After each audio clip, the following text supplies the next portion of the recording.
পানিহাটিতে তৃণমূল নেতাদের ঘিরে বিক্ষোভ, লক্ষাধিক টাকা তছরূপের অভিযোগে ক্ষোভ।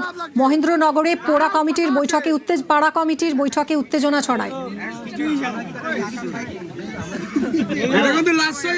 কি ঘটেছিল জানবো সুবীরের কাছ থেকে। সুবীর, দেখো, তৃণমূল সরকারের আমলে পানিহাটি পৌরসভার 20 নম্বর ওয়ার্ডের অন্তর্গত মহেন্দ্রনগর এলাকা, সেখানে যে পাড়া কমিটি, সেই পাড়া কমিটি কিন্তু তৃণমূলের কাউন্সিলর এবং তার ঘনিষ্ঠ তারা কিন্তু এই পাড়া কমিটি চালাতেন।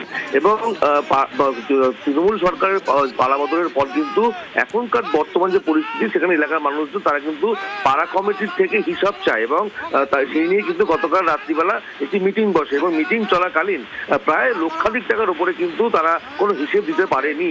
কোথায় গেল এই টাকা, এত পরিমাণ টাকা, সেই নিয়ে কিন্তু প্রশ্ন তুলেছেন এলাকার মানুষজন। যখন উত্তর দিতে পারেনি তখন কাউন্সিলর ঘনিষ্ঠ তৃণমূল নেতাদের ঘিরে কিন্তু ব্যাপক বিক্ষোভে ফেটে পড়ে এলাকার মানুষজন। এবং এলাকার মানুষদের বক্তব্য যে তৃণমূল সরকারের সময় এরা এলাকার জমি জমা থেকে শুরু করে বিভিন্ন সময় এলাকার মানুষকে ভয়ভীতি দেখিয়েছেন এবং হুমকি দিয়েছেন। সেই কারণে তারা মুখ খুলতে পারেন, কিন্তু সরকারের পালাবদলের পর এলাকার মানুষজন মুখ খুলেছেন এবং তারা কিন্তু এই গোটা ঘটনায় সরব হয়েছে।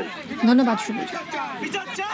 কাউন্সিলরের বিরুদ্ধে তো পুরো ওয়ার্ড জুড়ে সন্ত্রাসের আজকে মিটিং এ তার সমস্ত রকম এভিডেন্স পাওয়া গেছে। শুধু এই কাউন্সিলর না, বিগত 20 বছর যে এই ওয়ার্ডের কাউন্সিলর ছিল পৌরপিতা টুলুরানী দাস, তারপরে তারা যে কমিটি চালিয়েছিল, তারা উন্নয়ন সমিতির যে ডকুমেন্টস, উন্নয়ন সমিতির যে প্রপার্টি আছে তার দলিল এই পুরনো কমিটির হাতেও হ্যান্ড ওভার করেনি।